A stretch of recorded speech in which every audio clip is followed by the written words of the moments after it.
बिस्मिल्लाहिर्रहमानिर्रहीम। अस्सलामु अलैकुम प्यारे दोस्तों। दोस्तों, कहा जाता है कि एक शख्स शाही महल में सफाई किया करता था। एक मर्तबा सफाई के दौरान उसकी निगाह अचानक शहजादी पर पड़ गई। शहजादी के हुस्न और जमाल ने उसके दिल को घायल कर दिया और वो इसके इश्क पे तड़पने लगा। फिर अपने उस शहजादी के मर्तबे में जब उसने इतना फर्क देखा कि वो एक अजीम शहजादी है और कहा ये एक आम सा सफाई करने वाला नौकर, तो वो बिल्कुल मायूस हो गया और इस मायूसी ने उसे सख्त बीमार कर दिया। जैसे जैसे उसकी बीमारी ने जोर पकड़ा, उसकी बीवी उसकी जगह सफाई के लिए जाने लगी। कुछ अरसा यही मामूल रहा कि एक दिन शहजादी ने उस शख्स की गैर हाजिरी को महसूस करके उसकी बीवी से पूछा। उसने अर्ज किया कि जी वो कुछ बीमार है। शहजादी ने बीमारी मालूम की तो टाल मटोल करने लगी, जिसकी वजह से शहजादी को उस पर कुछ शक गुजरा। लिहाजा उसने सख्ती से उसके बारे में पूछा। उस औरत ने जब देखा कि शहजादी किसी तौर से भी नहीं मान रही तो अर्ज गुजार हुई कि अगर जान की अमान पाऊं तो कुछ कहूं। शहजादी ने अमान दी तो कहने लगी कि मलिका, वो आपके इश्क में गिरफ्तार हो गया है। वो चूंकि आपका मिलना मुमकिन नहीं, लिहाजा इसी खम्बे मौत के करीब जा चुका है। ये सुनकर शहजादी ने कहा कि दिल का माइल होना कोई अख्तियारी चीज नहीं होती। अगर मुझे देखने से उसकी जान बच सकती है तो उसमें मेरा क्या नुकसान है भला। लेकिन मेरी मजबूरी ये है कि मेरा मर्तबा उसके पास चल कर जाने से मुझे रोकता है, क्योंकि मेरे लिए तो ये बदनामी का बायस है। अलबत्ता मैं एक तरकीब बताती हूँ, अगर वो अमल करे तो शायद मुझे देख सके और उसकी जान बच जाए। तरकीब यह है कि वो फकीराना शक्ल बनाकर दरिया के किनारे बैठ जाए और अल्लाह अज़्ज़ व जल का जिक्र करना शुरू कर दे। किसी की तरफ मुतवज्जे ना हो और ना सारा दिन कुछ खाए ना पिए।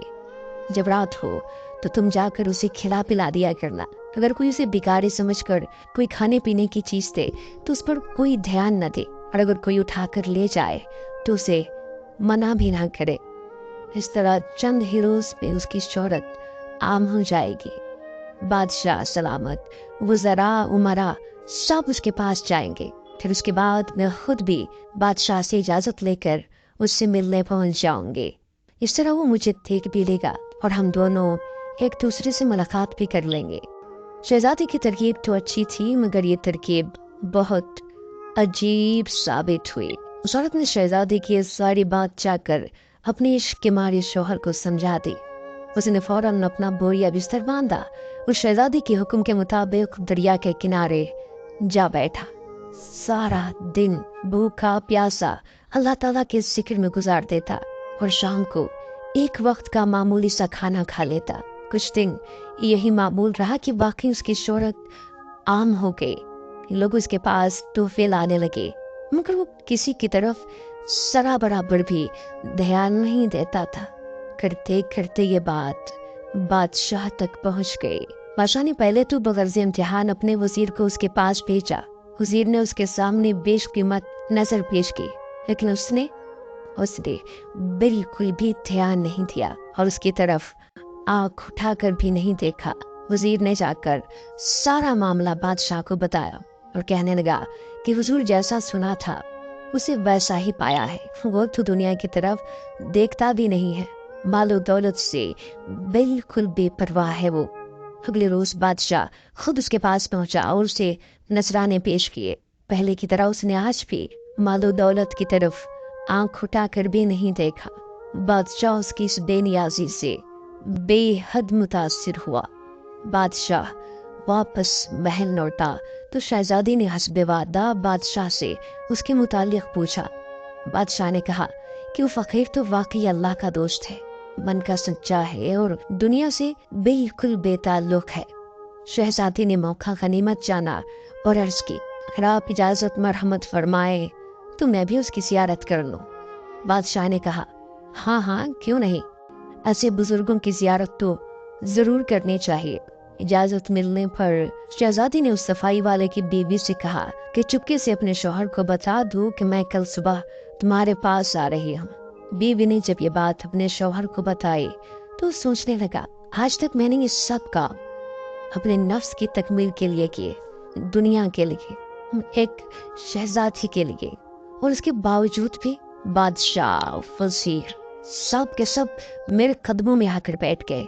अगर मैं अल्लाह की मोहब्बत का नाटक करूं तो अल्लाह ताला मुझे इतना कुछ दे सकता है, और अगर मैं सच्चे दिल से अपने रब का नाम लेता, उसको उसी के लिए पुकारता, तो ना मालूम मुझे वो क्या क्या अता कर देता। ये सोच सोच कर वो बहुत रोया, बहुत शर्मिंदा भी हुआ और ज़ारो कतार रोने लगा। अपनी नीयत को बिल्कुल बदल डाला अब उसने, शहजादी का ख्याल भी दिल से निकाल दिया और सच्चे दिल से तौबा की, और उसी हालत में तमाम रात अल्लाह ताला को पुकारता रहा, हत्ता कि रात का आखिरी पहर आ गया। किस्मत के दरवाजे खुल गए। उसका यूं शर्मिंदगी से रोना, गिड़गिड़ाना अल्लाह ताला को इतना पसंद आया कि जब उसने उसी गिरिया उजारी के आलम में आसमान की तरफ निगाह उठाई तो फर्श से लेकर अर्श तक तमाम चीजें उस पर खोल कर रख दी गई। जन्नत के खूबसूरत मनाजिर उसकी निगाहों के सामने थे। अपनी किस्मत पर रश्क करने लगा। उसी हालत में जब सुबह हुई और वादे के मुताबिक शहजादी उसके पास पहुंची तो वो सर झुकाकर बैठा हुआ था। उसने नजर उठाकर भी शहजादी की तरफ नहीं देखा। बांदियों ने कहा कि इस शख्स, शहजादी तेरे सामने बैठी है, कुछ बात करना चाहते हो तो कर लो। उसने कुछ देर खामोशी इख्तियार की और फिर बोला, अब मुझे शहजादी की कोई परवाह नहीं है, क्योंकि उससे कहीं ज्यादा हसीन और जमील हूरें इस वक्त हाथ बांधे मेरे सामने खड़ी है।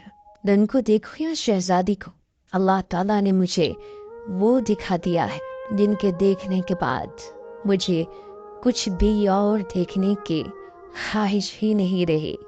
शहजादी तो कभी ऐसा सोच भी नहीं सकती थी कि वो जो उसके इश्क में ऐसा मुस्तग़रक़ था और जिसके लिए उसने ये चिल्ला काटा, इतना सारा कुछ किया, अब वो कैसे उससे मुंह फेर सकता था। लेकिन शायद वो भी समझ गई थी कि इसको अल्लाह तबारक व तआला ने अपना कुर्ब अता फरमा दिया है, और जो अल्लाह ताला के हो जाते हैं वो दुनिया की तरफ आंख उठाकर भी नहीं देखा करते। लिहाजा वो बगैर कुछ बोले उठी और वापस लौट गई। ये जमीन या आसमान, चांद, सूरज, सितारे, दुनिया की हर चीज अल्लाह ताला की है, और अगर वो हमारा हो जाए तो फिर हमें किस चीज की जरूरत हो सकती है। लिहाजा अगर हम अपने रब से सच्ची मोहब्बत करने लगे और सबसे ज्यादा उसी से प्यार करें तो कभी किसी गैर के सामने हाथ फैलाने की जरूरत न पड़े। अल्लाह ताला से दुआ है कि वो हमें समझने की और उस पर अमल करने की तौफीक अता फरमाए। आमीन।